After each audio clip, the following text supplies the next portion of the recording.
그러므로 너는 내가 우리 주를 증언함과 또는 주를 위하여 갇힌 자 된 나를 부끄러워하지 말고 오직 하나님의 능력을 따라 복음과 함께 고난을 받으라.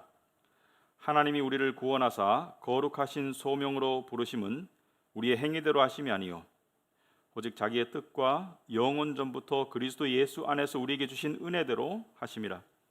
이제는 우리 구주 그리스도 예수의 나타나심으로 말미암아 나타났으니 그는 사망을 패하시고 복음으로써 생명과 썩지 아니할 것을 드러내신지라.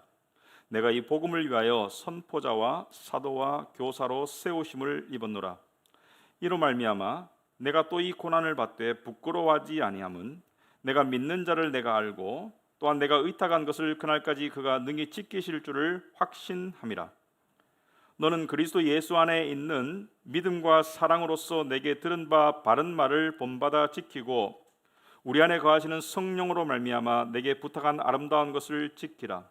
아시아에 있는 모든 사람이 나를 버린 이 일을 내가 아나니 그중에는 부겔로와 허모게네도 있느니라. 원하건대 주께서 오네시브로의 집에 긍휼을 베푸시옵소서. 그가 나를 자주 격려해주고 내가 사슬에 매인 것을 부끄러워하지 아니하고 로마에 있을 때 나를 부지런히 찾아와 만났음이라. 오라건대 주께서 그로 하여금 그날에 주의 긍휼을 입게 하여 주옵소서. 또 그가 에베소에서 많이 봉사한 것을 내가 잘 아느니라. 아멘. 앉으시기 바랍니다. 우리 말씀의 조명을 위해서 우리 기도하도록 하겠습니다. 하나님 아버지, 오늘도 이렇게 너무나 복된 예배의 자리로 저희들을 불러주셔서 하나님 감사하는 마음으로 이 자리에 저희들이 왔습니다. 아버지 하나님, 좀 전에 우리 장종원 성도님이 기도했듯이 우리가 세상을 살면서 참 마음과 믿음이 혼탁해져 있음을 고백합니다. 하나님도 그것을 아시고 또 하지만 하나님이 예배하신 은혜를 통해서 다시 한번 우리의 마음과 믿음을 바로 세워주시고 또 순결케 해주시고 심지어 더욱더 단단하게 세워주실 것을 기대하고 저희들이 기다립니다. 아버지 하나님, 이 시간 말씀을 통해서 우리의 심령 가운데 들어와 주셔서 우리의 심령 가운데 필요한 영의 양식을 주시고 우리에게 필요한 믿음을 세워주시고 우리가 그 믿음의 눈으로 다시 한번 분명하게 예수 그리스도의 십자가와 하나님 아버지를 바라볼 수 있도록 하시고 그 안에서 우리의 정체성을 변함없는 영광스러운 정체성을 다시 한번 확인할 수 있도록 주님 도와주시옵소서. 하나님께서 이 시간 저의 입술과 우리 성도들의 마음을 주장하여 주시옵시고 하나님의 진리만이 선포되는 시간 될 수 있도록 주님 도와주시옵소서. 예수님 이름으로 기도합나이다. 아멘. 네, 우리 그 주일을 우리가 다른 말로 복된 날이다 이렇게 표현합니다. 복된 날이다. 그래서 여러 가지 의미가 있겠지만 주일이 복된 날인 이유 중에 하나는 여러분이 이 신장 기능이 망가지면 이 혈액의 불순물이 제거가 안 돼요. 그래서 이 신장 투석을 받게 됩니다. 그래서 신장 기능이 망가지면 이렇게 몸의 기능이 저하되고 또 심지어 생명이 위협되는 상황에 갈 수 있는데 주기적으로 병원에 가가지고 투석기를 통해서 피로부터 불순물을 제거하고 새 피를 공급받아서 몸이 다시 회복되는 그러한 삶을 사시는 분들이 있죠. 저는 주일이 한편으로는 그런 의미가 있다고 생각합니다. 우리의 믿음의 혈액에 세상을 살아가는 동안에 불순물이 끼고 혼탁해져 있다. 그래서 여기 지금 앉아 있는데 좀 마음이 좀 혼란스럽고 또 분명하지 않고 또 심지어 지쳐 있고 그것을 하나님이 모르시는 게 아니에요.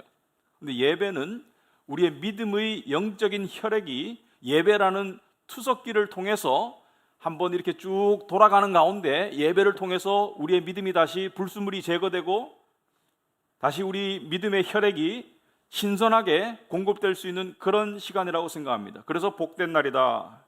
자, 오늘 우리가 이 본문을 디모데후서 전체를 우리가 믿음의 관점에서 바라보겠다고 말씀을 드렸어요. 믿음의 관점에서. 왜냐하면 믿음은 기독교 신앙의 핵심이죠. 그리고 올바른 믿음을 알고 그리고 그 믿음 가운데 깊어져 가는 것이 성도의 삶이기 때문에 오늘 본문을 우리는 세 가지 관점에서 바라보겠습니다. 첫째는 무너질 상황이다. 믿음이 무너질 수 있는 상황이다. 두 번째, 무너지지 않는 바울의 믿음. 무너질 상황인데 무너지지 않는 바울의 믿음. 그리고 세 번째, 하나님은 나의 편이다. 이 세 가지 제목으로 우리가 살펴보도록 하겠습니다. 자, 첫째, 무너질 상황이다. 오늘 8절에 보시면은 그러므로 너는 내가 우리 주를 증언함과 또는 주를 위하여 갇힌 자 된 나를 부끄러워하지 말고 오직 하나님의 능력을 따라 복음과 함께 고난을 받으라. 여기 보시면은 사도 바울은 나를 부끄러워하지 말아라. 그리고 오늘 본문 이 8절의 첫 단어가 그러므로라고 했습니다. 그러므로라는 것은 앞에 무언가 있고 연결되는 것을 말하죠. 그렇다면 바로 앞에 구절에서 사도 바울은 뭐라고 말했습니까? 디모데에게 뭐라고 말했습니까? 하나님이 우리에게 주신 것은 두려워하는 마음이 아니다. 하나님이 우리에게 주신 것은 두려워하는 마음이 아니다. 그리고 오늘 8절에 나를 부끄러워하지 말아라. 여러분, 인간의 핵심은 마음이죠. 마음이 인간의 삶을 통제하고 지배합니다. 여러분의 마음이 여러분의 생각과 여러분의 말과 여러분의 행동을 지배하고 있어요. 근데 마음은 눈에 보이는 것이 아니죠. 우리가 어떤 그 뇌에서 어떤 그 몸의 어떤 활동의 신호를 보낼 때 어떤 뭐 신경을 통해서 어떤 호르몬 물질을 통해서 이게 전달을 해준다고 하는데 사실은 마음은 이 엑스레이로 나오지도 않아요.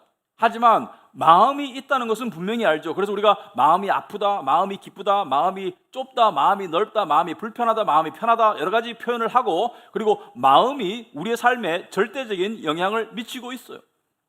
그래서 마음이 사람을 지배하는 인간의 핵심인데 그 마음은 상황과 밀접하게 연결되어 있죠. 그래서 마음은 상황에 의해서 컨트롤 당하고 영향을 많이 받죠. 그죠? 쉽게 말하자면은 상황이 힘들면 마음도 힘들고 상황이 불편하면 마음도 불편하고 상황이 열등감이 드는 상황이면 마음도 수치감을 느끼고 그리고 상황이 무서우면 마음도 두려움을 느끼게 되겠죠. 그래서 우리가 마음이 좁아지고 위축되고 불편하고 이런 것을 싫어해요. 반대로 마음이 넓고 평온하고 고요한 것을 좋아합니다. 그런데 인간의 마음을 상하게 할 수 있는 가장 대표적인 두 가지 요인이 바로 두려움과 수치감입니다. 두려움과 수치심 또는 열등감. 그래서 오늘 사도 바울은 하나님이 우리에게 주신 것은 두려워하는 마음이 아니라고 이야기하면서 그리고 두 번째, 내가 지금 감옥에 갇힌 나를 부끄러워하지 말라고 디모데에게 이야기하고 있어요. 여러분, 지금 사도 바울의 상황은 두려움과 수치심을 느낄 수밖에 없는, 인간적인 관점에서 봤을 때는 느낄 수밖에 없는 상황이에요. 그죠? 여러분, 사도 바울은 지금 어떤 상황에 있습니까? 사도 바울은 지금 나이가 많이 들었어요. 지금 노년이고 그리고 빌레몬서를 빌자면 사도 바울은 지금 병들어 있습니다. 그리고 지금 로마의 감옥에 투옥되어 있어요. 여러분, 처음에는 가택연금이었지만 이 2차 투옥 때는 이 진짜 감옥에 갇혔고 그 당시에 로마의 감옥은 여러분 영화를 보면 아시겠지만 주로 지하실에 있었습니다. 지하실에 감옥이 있었고 아주 습하고 그리고 그 속에 쥐들도 우글거리고 그리고 작은 창을 통해서 낮에만 빛이 잠깐 들어올 수 있는 작게 들어오는 그런 어두운 곳에서 자기 혼자 있는 것이 아니고 다른 죄수들과 함께 있기 때문에 그리고 먹는 음식도 상한 것 그리고 보잘것없는 그런 음식을 공급받았기 때문에 많은 죄수들이 형기를 못 채우고 죽었던 것이 로마의 감옥 시스템이었죠. 여러분들 생각해 보시면은 이 감옥 안에서 사도 바울은 혼자 이렇게 뭐 침대에서 평안히 있는 것이 아니라 굉장히 그 열악한 상황 속에서 몸도 아픈데 치료는 받을 수 없고 그리고 다른 죄수들과 함께 그 속에서 사형 집행을 기다리고 있는 거예요. 사형 집행을. 여러분들이 바울의 입장이라면 기분이 어떨까? 여러분들의 마음 상태가 어떨까? 분명히 두려움을 느낄 것입니다. 왜? 그 안에서 어떠한 일이 발생할지 모르고 그리고 또 사형을 기다리고 있는 입장이라면 사람이 사형수라면 두려움을 느끼겠죠. 동시에 사도 바울은 지금 많은 사람들이 자기를 떠났어요. 함께 동역했던 자들이 대만은 세상을 사랑해서 나를 버리고 떠났고 누구는 떠났고 누구는 떠났고 누가만 나와 함께 남아있다, 이런 얘기를 하고 있죠. 사도 바울은 다른 곳에서. 그래서 자기 이 사역자들이 많이 떠났고 그리고 혼자 남아있고 아마도 많은 사람들이 이렇게 손가락질을 했을 것 같아. 그렇게 하나님의 복음을 전한다고 그렇게 돌아다니더니 마지막 꼴이 참 보기 좋다, 감옥에 갇혀서 죄수가 되었구나, 이제 죽을 목숨이구나 라고 사람들이 비웃고 손가락질 했을 것이다. 그리고 또 자기가 아끼고 사랑하는 디모데는 지금 떨어져 있습니다. 바울은 로마에, 디모데는 에베소에 있죠. 그리고 걱정도 돼요. 디모데가 제대로 사역을 감당할 수 있을까? 여러분이 그러한 상황 속에 있다면 두려움에 희생될 수밖에 없고 사로잡힐 수밖에 없고 그리고 수치감을 느낄 수밖에 없는 그런 상황입니다. 디모데도 마찬가지예요. 바울 정도는 아니지만 디모데도 이때까지 자기가 의지하고 쫓아갔던 그 사람이, 그 바울이, 자기의 스승이 지금 감옥에 갇혀 있어요. 사도 바울은 지금 본문에서 두려워하지 말라고 말하고 난 다음에 오늘 8절에서 내가 갇힌 것을 부끄러워하지 말라고 이야기하고 있습니다. 왜냐하면 부끄러워할 수 있는 상황이기 때문에. 얼마든지 여러분들이 누군가의 삶을 추종하거나 또는 따라가려고 할 때 여러분들은 이 삶이 이끄는 마지막이 어떨까를 생각하죠. 예를 들어서 어떤 직장을 선택하거나 어떤 커리어를 선택할 때 그 속에 그 직장을 먼저, 그 커리어를 먼저 걸어가고 있는 사람들의 삶을 보고 나도 저렇게 되고 싶어, 나도 이 길을 가서 저렇게 되고 싶어, 그래서 그 길을 가게 되죠. 꿈을 가지고. 그런데 디모데가 봤을 때, 인간적으로 봤을 때 내가 지금 가는 길이 바울의 제자로서 바울을 따라가는데, 사역자의 삶을 살아가는데 그 말로가 투옥이고 순교라면 아마도 그만두고 싶었을 겁니다. 인간적인 마음에서는 그만두고 숨고 싶었을 거예요. 연락을 끊고 싶었을 거예요. 그것이 말로라면. 그리고 더군다나 지금 이러한 상황 속에서 디모데는 지금 교회 안에는 거짓 선생들이 우글거리고 자기가 젊다고 어리다고 업신여기는 사람들도 있고, 그리고 교회 밖에서는 핍박과 박해가 시작되었기 때문에 지금 AD 64년에 기독교를 향한 대대적인 핍박이 네로 황제에 의해서 시작되었고, 사도 바울은 그때 투옥되었고 그때 순교를 당했기 때문에 디모데도 순교당할 수 있는 가망성이 농후했어요. 여러분이 만약에 바울이나 디모데의 입장이라면 여러분의 심리 상태가 어떨까? 당연히 두려울 수 있을 것입니다. 그리고 수치감을 느낄 수 있어요. 그렇게 노력했는데 얻은 게, 이룬 게 없는 것 같아, 세상적으로는. 하지만 사도 바울은 디모데를 향해서 단호하게 말합니다. 두려워하지 말아라. 그리고 부끄러워하지 말아라. 왜? 믿음은 하나님이 주시지 않는 것을 단호하게 거부하는 것이 믿음이 되겠습니다. 믿음은 하나님이 주신 것을 감사하게 받는 게 믿음이라면, 믿음은 하나님이 주지 않는 세상의 두려움, 하나님이 주지 않는 세상의 수치감, 그것을 단호하게 거부하는 것이 믿음이 되겠습니다. 그러므로 믿음의 사람에게 세상의 두려움은 어울리는 것이 아니에요. 믿음의 사람에게 세상의 수치는 어울리는 것이 아닙니다. 그렇다면 사도 바울은 어떻게 인간으로서 그 두려움과 수치에 굴복당하지 않고 오히려 담대할 수 있었을까? 이 다음 구절들을 살펴보면 사도 바울은 두려움과 수치를 극복했을 뿐만이 아니고 오히려 더 커다란 담대함으로, 소망으로 나아갈 수 있었을까? 그 비결을 오늘 9절부터 12절까지 살펴보도록 하겠습니다. 한마디로 말하자면 이들은 세상이 감당할 수 없는 믿음을 가졌었다. 세상이 감당할 수 없는 믿음을 가졌었다. 9절에 보시면은 하나님이 우리를 구원하사.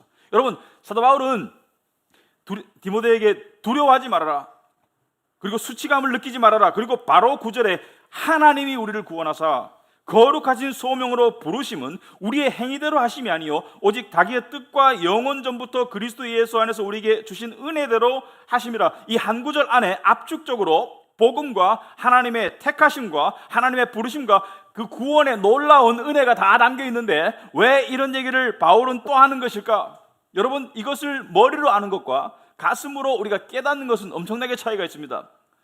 사람이 두려운 이유가 왜 그렇습니까? 이 지금 구절이 두려움과 수치심과 무슨 관계가 있는데, 관계가 엄청나게 있어요. 사람이 왜 두려운 것일까요? 왜 두렵냐면은 내가 원하는 것을 못 이룰까 봐 두렵고, 내가 가진 것을 빼앗길까 봐 두려운 것이죠. 그죠? 내가 가진 것을 빼앗길까 봐, 내가 그토록 바라는 것을 못 이룰까 봐 두려운 것이죠. 그리고 수치감은 왜 느끼나요? 수치감은 나보다 더 이룬 사람과 비교했을 때 가지는 열등감이죠. 수치감이라는 것은 나의 성취가 보잘것없는 것이죠. 수치심이라는 것은 내가 원하는데 못 가졌을 때 느끼는 인간의 비참함이 수치감이죠. 그리고 수치감의 반대가 우월감이죠. 우월감도 수치심과 마찬가지로 믿는 자에게 어울리는 감정은 아니죠. 하지만 두려움과 수치심을 왜 가지나요? 못 이루고 못 가질까 봐, 빼앗길까 봐. 그러니까 보장이 안 돼서, 미래가 보장이 안 됐기 때문에 두려운 것이고, 직장이 보장이 안 됐기 때문에 두려운 것이고, 어떤 사람은 노후가 보장이 안 됐기 때문에 두려운 것이고, 충분하지 못하기 때문에 수치심을 느끼는 것이고. 그런데 사도 바울은 뭐라 했습니까? 하나님이 우리를 구원하사. 여러분, 사람이 정상적으로 생각한다면, 정상적으로 사고한다면 사람이 가장 두려워해야 할 것은 이 세상에서 집이 없는 것이 아니고, 직장이 없는 것이 아니고, 영생을 못 가진 것이 가장 두렵겠죠. 진짜 사람이 성경적으로 진리적으로 생각할 수 있다면 영생을 못 가지는 것이 가장 두려운 것이겠죠. 그래서 진지하게 종교적인 사람이 가장 두려운 것은 이것입니다. 그냥 교회나 절을 왔다 갔다 하는 사람이 아니고, 진짜 진실되고 진지하고 종교적으로 경건한 사람이 가장 두려운 것은 구원을 못 이룰까 봐. 얼마 전에 제가 더 라스트 킹덤이라고 그 영국의 역사를 다룬 영화가 있습니다. 그 시리즈가 있는데, 드라마가 있습니다. 그런데 거기에 보면은 그 웨섹스라는 영국의 왕국에 알프레드라는 왕이 있습니다. 그 왕이 죽음을 앞두고 그동안 하나님의 종으로서 하나님을 섬긴다는 마음으로 왕의 직무를, 그 힘든 전쟁과 여러 가지 왕의 직무를 수행해 왔는데, 마지막에 돼가지고 이제 죽음이 얼마 앞두지 않은 상태에서, 건강이 급격히 악화되는 상태에서 자기의 조카가 반역죄를 저질렀기 때문에 죽여야 되는데 죽이지를 못하는 거예요. 옆에 사람들은 당연히 죽여야 되는데 죽이지를 않고 그냥 눈알 하나를 뽑아라. 근데 왜 안 죽였냐고 물어보니까 이렇게 답을 합니다. 내가 조카에게 자비를 베풀지 않다가 내가 죽고 난 뒤에 천국 문 앞에 섰을 때 그 문이 닫혀 있으면 어떨까 두려워서 죽이지를 못하겠다. 무슨 말입니까? 하나님을 경건하게 섬겼던 왕이지만 그 구원이 자기의 행함에 달려있다고 믿는 비복음적인 믿음을 가지고 있었기 때문이죠. 여러분, 사람에게 가장 두려운 것은 영생을 못 이루는 거예요. 근데 사도 바울은 나는 두려움이 없다. 두려움은 하나님이 주신 것이 아니다. 나는 감옥에 갇혀도 수치가 없다. 왜? 그 영광스러운 영생이 하나님이 나를 구원하셨다. 다 하나님이 하신 것이다. 하나님이 거룩하신 소명으로 나를 불렀고 나의 행위대로 하심이 아니다. 나의 행위대로 하심이 아니고 오직 하나님의 뜻과 영원 전부터 하나님이 택하신 그리스도 예수 안에서 우리에게 주신 은혜대로 하셨기 때문에, 하나님의 택하심의 은혜대로 하셨기 때문에 내가 빼앗길 수 없는 구원을 받았는데 왜 내가 두려워해야 되는가? 내가 빼앗길 수 없는 구원의 영광을 받았는데 내가 왜 부끄러워해야 되는가? 나는 두려움도 없고 부끄러움도 없다는 것을 이렇게 표현하는 것이죠. 왜? 하나님이 다 하셨기 때문에. 여러분, 저는 제가 가지고 있는 영적인 습관 중에 하나가 이것입니다. 종종 저 자신에게 물어봅니다. 하나님은 왜 나를 사랑하실까? 그렇게 물어보는 이유는 때때로는 하나님이 나를 사랑한다고 느낄 때도 있지만 때때로는 그렇게 못 느낄 때도 있어요. 하나님이 왜 나를 사랑하실까? 그런데 하나님이 나를 사랑하시나 안 하시나 이것은 안 물어봅니다. 왜? 이것은 이미 끝난 문제예요. 이것은 제 영적 삶 가운데 하나님이 나를 사랑하시나 안 하시나는 안 물어봅니다. 왜? 항상 그렇게 느껴서가 아니고 내 하나님의 사랑에 대한 확신을 내 느낌에 두는 것이 아니라 말씀에 두고 있기 때문에, 나를 사랑하사 나를 위하여 자기 자신을 버리신 하나님의 아들을 믿는 믿음을 가지고 있기 때문에. 저는 사도 바울과 같은 훌륭한 사도는 전혀 아니지만 사도 바울이 가지고 있는 믿음과 제가 가지고 있는 믿음과 여러분이 가지고 있는 믿음은 동일한 믿음이에요. 왜? 성령께서 진리를 통해 주신 하나님이 주신 믿음이기 때문에. 근데 그 믿음이 나를 사랑하사 나를 위하여 자기 자신을 버리신 하나님의 아들을 믿는 믿음이기 때문에 하나님이 나를 사랑한다는 것은 의심하지 않습니다. 그런데 하나님이 왜 나를 사랑하시는가를 자주 물어봐요. 왜 그렇겠습니까? 우리는 때때로 하나님이 나의 이러한 모습 때문에 나를 더 사랑하시는가? 하나님이 나의 저런 모습 때문에 나를 안 사랑하시는가? 이런 생각을 할 때가 있어요. 종교적으로. 하나님이 왜 나를 사랑하시나? 내가 성실해서 사랑하시나? 내가 의로워서 사랑하시나? 전혀 그렇지 않습니다. 하나님이 나를 사랑하시는 이유는, 하나님이 여러분을 사랑하시는 이유는 바로 우리가 예수 그리스도 안에 있기 때문이죠. 예수 그리스도 안에서 우리를 사랑하기 때문이죠. 그러므로 예수 그리스도 안에 있는 그 사랑은 우리가 스스로 얻은 것이 아니기 때문에 우리가 스스로 빼앗길 수가 없어요. 왜? 하나님께서 일방적으로 베푸신 은혜이고 하나님께서 그것을 보증하셨고 하나님께서 그것을 완성하실 그 구원이기 때문에 우리는 이 가장 소중한 것을 잃을 수 없기 때문에 우리는 두려움에서 해방될 수 있다. 저는 수치심은, 세상적인 수치심은, 당연한 수치심도 있습니다. 당연히 느껴야 될 수치심, 하나님을 향한 소홀함, 수치심을 느껴야 되겠죠. 하지만 세상 때문에, 세상의 기준에 비추어서 느끼는 열등감이나 수치심이나 우월감은 성도에게 속한 것이 아니라고 생각합니다. 성도에게 속한 것이 아닌 것은 우리는 믿음으로 거부해야 돼요. 저는 수치심을 거부합니다. 두려움도 거부하고 싶어요.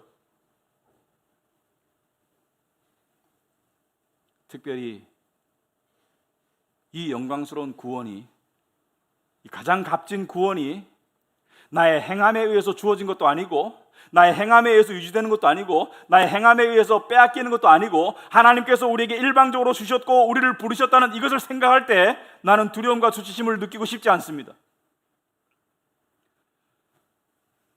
그리고 우리는 두려움과 수치심을 이기기 위해서 많은 노력들을 하죠. 이것을 이루면 수치를 덜 느낄 거야. 이것을 내가 성취하면 내가 두려움을 덜 느낄 거야 라고 생각하면서 많은 것을 이루려고 노력하지만 두려움과 수치심을 이길 수 있는 진정한 길은 딱 하나밖에 없습니다.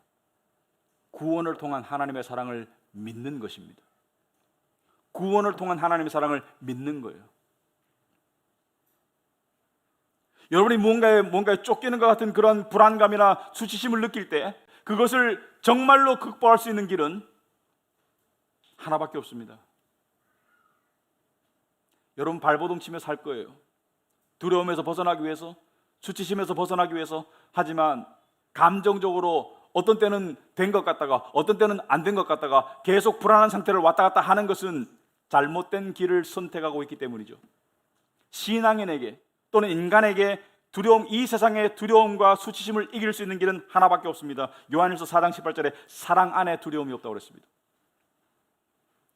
온전한 사랑이 두려움을 내쫓는다고 말했습니다. 두려워하는 자는 사랑 안에서 온전히 이루지 못하였다고 했습니다. 세상을 두려워하고 수치를 느끼는 것은 하나님의 사랑에 대한 확신이 아직까지 믿음이 부족하기 때문에.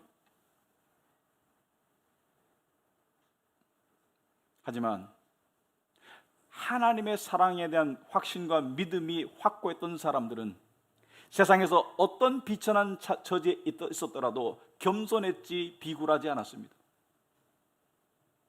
죄인임을 깨달았지 수치심을 가지고 살지 않았어요. 세상을 두려워하지 않았어요. 왜? 하나님을 두려워했기 때문에.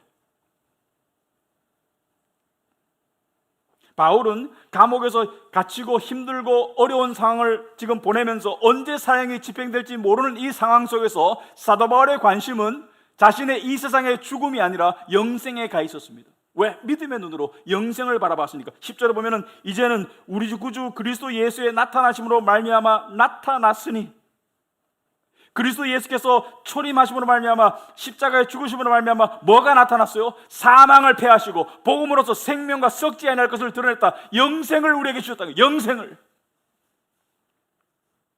인간이 그토록 원하는 진정한 생명이 그리스도 예수의 나타나심으로 말미암아 나타났기 때문에 사도 바울은 죽음에 대해서 지금 디모데서에 보면 사도 바울은 자기가 죽음에 처할 것이다, 앞으로 내가 사형 집행을 당할 것 같아, 무서워, 두려워, 불안해, 그런 얘기 하나도 없어요.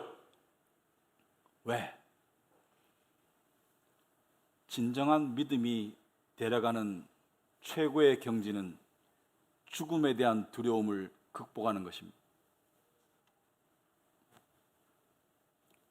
죽음이 두렵지 않은 사람에게 세상에서 두려울 것은 없습니다. 왜? 죽음보다 더 두려운 일은 이 세상에 없으니까. 사람들이 가장 두려워하는 것은 죽음이기 때문에 죽음을 두려워하지 않는다는 것은 이 세상에서 두려워할 것이 없다는 것을 말하죠. 죽음을 두려워하지 않는 사람이 실직을 두려워하겠어요? 죽음을 두려워하는 사람이 건강을 두려워하겠어요? 죽음을 두려워하지 않는 사람이 시련을 두려워하겠어요? 죽음을 두려워하지 않는 사람은 두려워할 게 없습니다. 그러므로 저는 또 다른 영적 습관이 있습니다. 제 자신, 하나님께서 주신 이 상상의 선물을 가지고 제 자신에게 이렇게 상상해 봅니다. 내가 지금 죽음 앞에 섰어. 내가 지금 죽음에 도달했어. 그리고 저에게 물어봅니다. 두렵니? 두려운가? 제가 지금 말하는 것은 죽음의 고통을 말하는 게 아닙니다. 죽음 자체를 말하는 거예요. 모든 것을 잃고 모든 것을 놓고 가야 되는, 그리고 한 번도 가보지 않은 그 길을 가는 그 길이 두려운가? 왜 이런 연습을 하냐면, 이런 연습을 통해서 저는 두려움과 맞닥뜨리는 연습을 하는 거예요. 죽음에 대한 두려움과 맞닥뜨려보는 상상을 해보는 거예요. 그것을 통해서 나는 믿음으로 살고 싶은 거예요. 왜? 예수 그리스도를 믿기 때문에 나는 죽음이 안 두렵다는 그 믿음의 경지에 가고 싶은 거예요. 여러분, 오늘날 기독교가 제가 보기에는 한심한 모습이 많습니다. 그냥 이성적이고 합리적인, 그러니까 인간적으로 이성적인 상태만 머물려고 하는 기독교, 현실에 연결된 기독교, 나의 삶을 도와주는 기독교, 그리고 나의 미래를 인도하는 기독교, 물론 틀리진 않아요. 하지만 기독교가 거기에만 머문다면 그건 진정한 기독교가 아니에요. 기독교는 이 생을 초월하는 것이 기독교예요. 이 생에 살고 있지만 이 생을 초월하는 믿음으로 살아가는 게 기독교예요. 그냥 감정적인 만족을 원하고 세상적인 지혜를 구하고 앞날에 대한 인도만을 구하는 기독교, 그것은 진정한 기독교가 아니에요. 기독교의 핵심은 죽으면 죽으리라가 기독교입니다.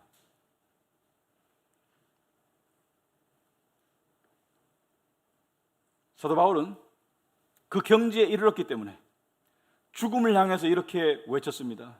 모든 사람들이 벌벌 떨고 모든 사람들이 죽음을 향해서 떨거나 욕하거나 둘 중에 하나인데, 사도 바울은 사망아 너의 승리가 어디 있느냐, 사망아 네가 쏘는 게 어디 있느냐, 우리 주 예수 그리스도로 말미암아 승리를 주시는 하나님께 감사하노니 사망아 네가 나를 두렵게 할 수 없다는 것을 이야기하는 것이죠. 왜? 예수 그리스도께서 사망을 이기셨고 나에게 영생을 주셨는데 내가 죽음 때문에 두려워하고 공포를 느끼거나 그러할 필요가 없다는 것을 이야기하는 것이죠.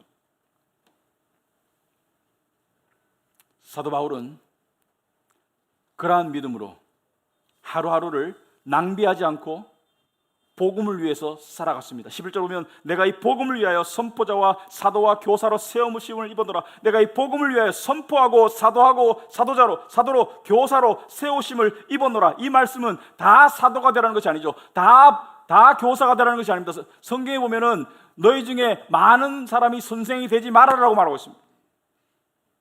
하지만 여러분들이 진정한 믿음의 소유자로 살아가기를 원한다면 여러분들의 삶이 하나님의 나라와 교회와 복음과 연결되는 삶을 살아야 합니다. 여러분의 부르심의 장소에서 여러분이 어떤 위대한 일을 하라는 것이 아니라 위대한 하나님을 섬기는 마음과 믿음으로 살아가야 합니다. 여러분의 가정생활 속에서, 여러분의 교회생활 속에서 여러분들이 섬김의 삶을 살아가야 합니다.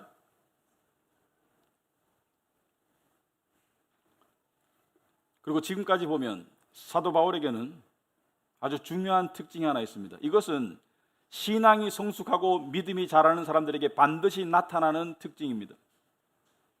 여러분, 세상은 뭐라 그러죠? 세상은 너의 시간, 너의 에너지, 너의 정열을 너를 위해서 다 쏟아부어라. 너의 계획, 너의 꿈, 나의 안락, 그것을 위해서 살아가는 것은 정당하다라고 말합니다. 자기중심성의 삶을 세상은 장려하죠. 그러나 믿음의 사람은 자기 중심으로 나아가지 않습니다. 왜냐하면 자기 중심은 죄예요. 사실은 이 세상이 이만큼 불행한 이유는 자기 중심적인 사람들로 우글우글 하기 때문이에요. 사도 바울은 디모데후서 3장에서 너는 이것을 알라 말세에 고통하는 때가 이르러 사람들이 자기를 사랑하며 돈을 사랑하며 돈 사랑하보다 더 사랑하는 게 자기 사랑이에요. 자기 중심성, 자기애, 자기 사랑 때문에 인생이 고통스럽다는 거예요. 전부 다 이기적이기 때문에, 전부 다 나의 행복, 나의 계획, 나의 꿈, 나의 편안함. 하지만 사도 바울은 지금 감옥에 있으면서 죽음을 기다리면서 혼자 버려졌음에도 자기 이야기를 안 하잖아요. 자기 이야기를 안 하잖아요. 오히려 디모데를 위로하고 디모데를 격려하고 그리고 복음을 바라보고 하나님 나라를 바라보고, 여러분 하나님이 우리에게 주시는 가장 커다란 복 중에 하나는 치매가 아니라 은혜에 의한 자기 망각입니다.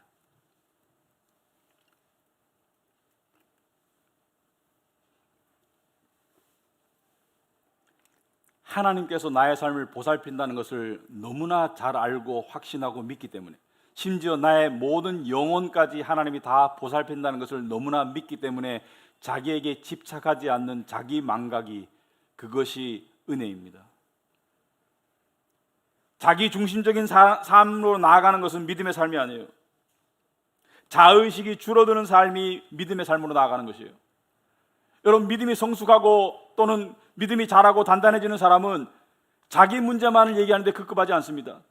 다른 사람들에게 관심을 가질 수 있는 여유가 있어요. 왜? 하나님이 나의 삶을 보살피는 것을 알기 때문에. 여러분, 저는요 목사라서 굉장히 복받았다고 생각할 때가 많습니다. 여러 가지 이유로. 목사가 쉬워서가 아니고, 왜냐하면 사람들이 저를 찾아올 때 제 얘기 들으러 찾아오는 사람 거의 없습니다. 그냥 인사치레로 목사님 요새 건강하세요? 요즘 어떠세요? 라고 오지만, 대부분 성도들이 자기 이야기하러 오지 목사 이야기 들어오는 사람, 여러분 저한테 그런 관심으로 오시는 분 거의 없죠? 괜찮아요. 그게 저한테 복이에요. 왜? 직업상 내 자신을 자꾸 망각하는 연습을 하니까 얼마나 좋은지 몰라요. 훨씬 덜 괴로워.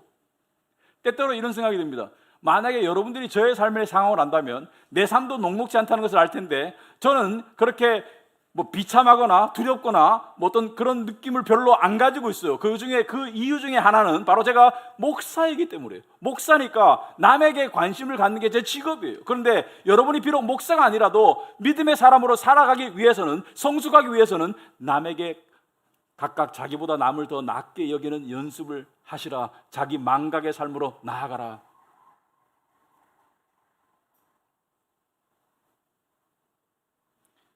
사실 믿음의 사람은 자기 삶에 그렇게 집착하지 않습니다. 하나님께 맡겼기 때문에, 하나님이 알아서 하실 것을 맡겼기 때문에, 그리고 내가 아무리 애쓴들 하나님이 나를 보살피는 것 이상으로 나를 보살필 수 없다는 것을 알기 때문에, 겸손하기 때문에. 그리고 믿음의 사람은 이 12절을 믿기 때문입니다. 12절이 오늘 본문의 핵심 구절이에요. 12절에 보시면은 이로 말미암아 내가 고난을 받되 부끄러워하지 아니함은, 사도 바울은 지금 고난 가운데 부끄러워하지도 않고 두려워하지도 않고, 그 이유는 내가 믿는 자를 내가 알고 또한 내가 의탁한 것을 그날까지 그가 능히 지키실 것을 확신함이라. 누가 지키는 것이 아니라 그가, 하나님이 지키실 것을 확신하기 때문이라. 그래서 무엇을 지킨다는 것인가? 여기 오늘 본문에는 내가 의탁한 것을, 내가 하나님께 맡긴 것을, 내가 하나님께 소중한 뭔가를 맡겼는데 그분이 그날까지, 여기서 그날은 예수 그리스도의 재림까지 지킬 것을 내가 확신하기 때문이다. 그런데 이것은 두 방향으로 해석이 가능합니다. 반대로 하나님이 나에게 맡기신 것을 하나님이 지키실 것을 확신한다라고 해석할 수도 있어요. 두 방향이 가능해요. 내가 하나님께 맡긴 것, 하나님이 나에게 맡긴 것, 영어로는 하나님이 나에게 맡긴 것이라고 해석하는 해석도 있어요. 그렇다면 둘 다 가능합니다. 첫 번째, 하나님이 바울에게 무엇을 맡겼나? 무엇을 맡겼습니까? 바로 복음이죠. 예수 그리스도의 십자가의 복음이죠. 그 복음의 능력과 은혜를 말하는 것이죠. 모든 죄인을 용서할 수 있는 복음의 은혜와, 어느 누구도 예수만 믿으면 구원할 수 있는 그 복음의 은혜와 능력이 변질됨 없이, 변함 없이 그 능력과 그 은혜가 그대로 유지되도록 하나님께서 지킬 것이다. 여러분, 우리가 믿는 복음이, 그 능력과 은혜가 변하거나 그 효력이 떨어진다면, 약효가 유통기한이 있다면 무슨 소용이 있겠습니까? 확신할 수 없는 것이죠. 모든 소중한 약이 유통기한이 있는데 복음은 유통기한이 영원히. 왜? 영원하신 하나님이 보증하는 것이기 때문에.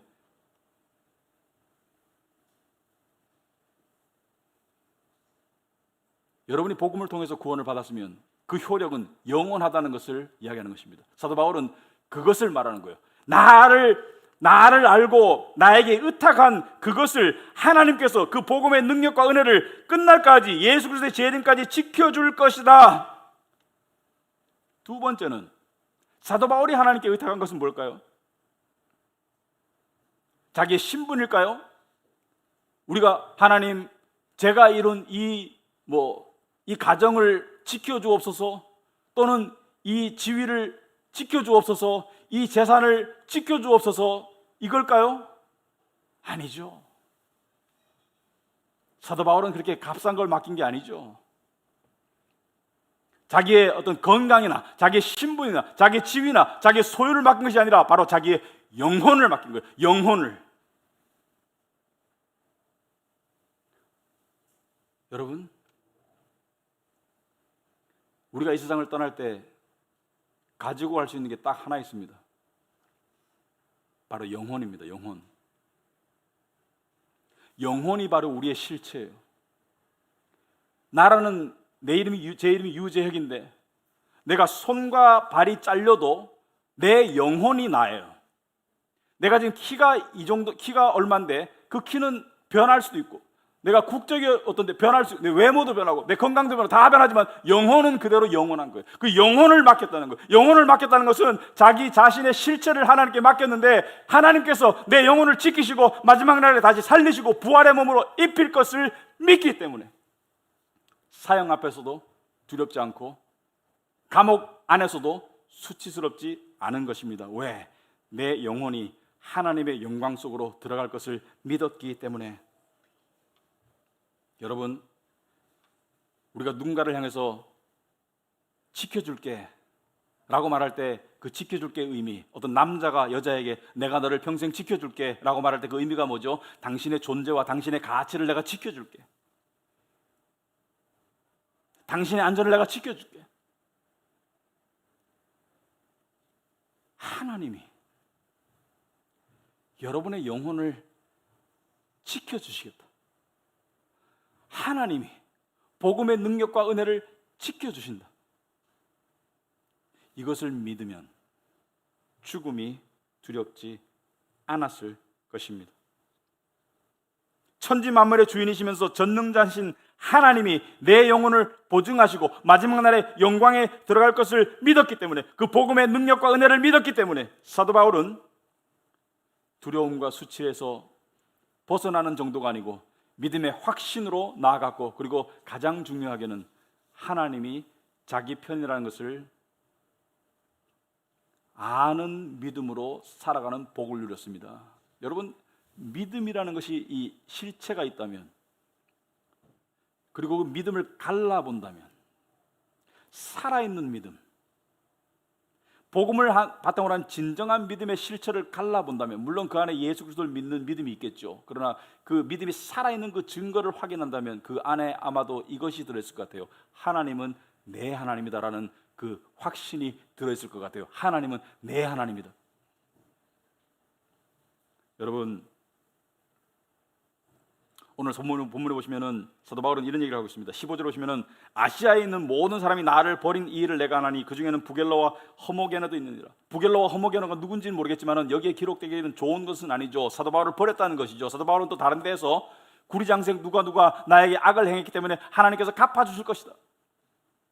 그리고 또 동시에 사도 바울은 16절에 원하건대 주께서 오네시보로의 집에 긍휼을 베푸시옵소서. 그가 나를 자주 격려해주고 내가 사슬에 매인 것을 부끄러워하지 아니하였다. 내가 감옥에 있는 것을 부끄러워하지 않고 나를 격려해 주었고 로마에 있을 때 나를 부지런히 찾아와 만나 주었고 아마도 사식도 넣어 주었고, 그러므로 원하건대 그로 하여금 그날에 예수의 재림의 날에 주의 긍휼을 잊게 하소서. 상 주소서. 아니, 사도 바울이 뭔데 자기에게 악하게 한 사람들은 하나님이 벌 주고 자기에게 선하게 한 성도에게는 하나님께 상을 달라고 하는가? 왜?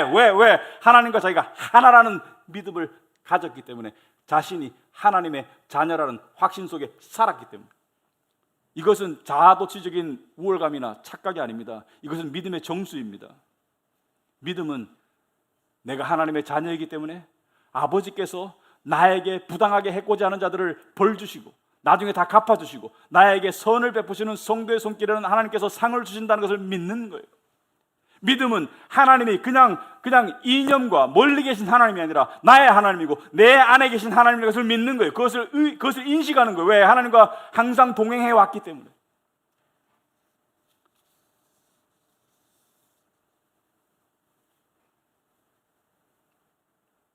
몇 년 전에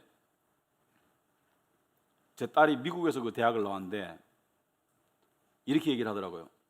요즘도 얘기하지만 자기 인생에서 가장 힘들었던 4년이었다. 대학은 좀 재미있는 학창 시절이 돼야 되는데 자기 인생에서 가장 힘들고 외로웠던 시절이 대학교 생활이었다. 기독교 대학을 보냈는데도 그런 현상이 발생했었습니다. 그런데 자기가 그때 힘들고 너무 외로워서 정말 너무 괴로웠을 때 그때 자기에게 잘해준 사람들 중에 한 커플이 있었어요. 근데 남편은 교포고 아내는 백인 여자인데 이 커플이 잘해줬는데 이 커플이 몇 년 전에 한국을 방문했어요. 제가 어떻게 했을까?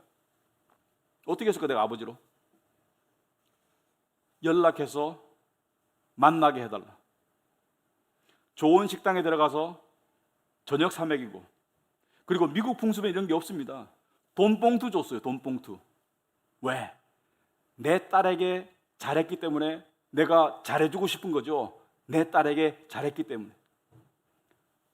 하나님, 여러분의 아버지라면, 여러분이 하나님의 자녀라면, 여러분을 부당하게 해코지 하는 자들을 하나님께서 가만히 안 두실 것이고, 여러분에게 복을 베푸는, 선을 베푸는 자들을 향해서 하나님께서 상을 주실 거라는 확신이 있는 것이 믿음의 정수입니다. 믿음은 내가 하나님의 자녀라는 것을 믿는 거예요. 왜? 내가 항상 이쁜 짓을 해서, 내가 항상 착해서가 아니고 하나님이 나를 자녀 삼으신 것을 믿기 때문인 거예요.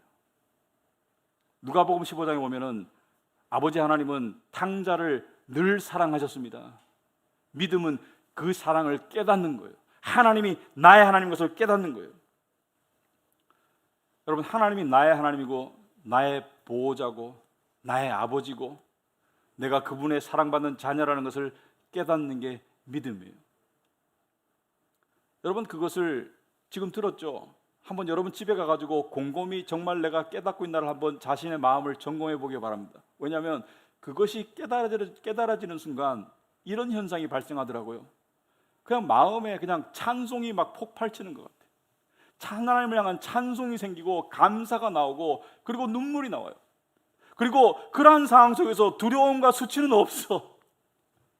뭐가 두렵고 뭐가 부끄러운데? 하나님이 나의 하나님. 하나님이 내 아버지인데 뭐가 두려운데? 내가 하나님을 아버지로 모셨는데 내가 뭐가 수치스러운데?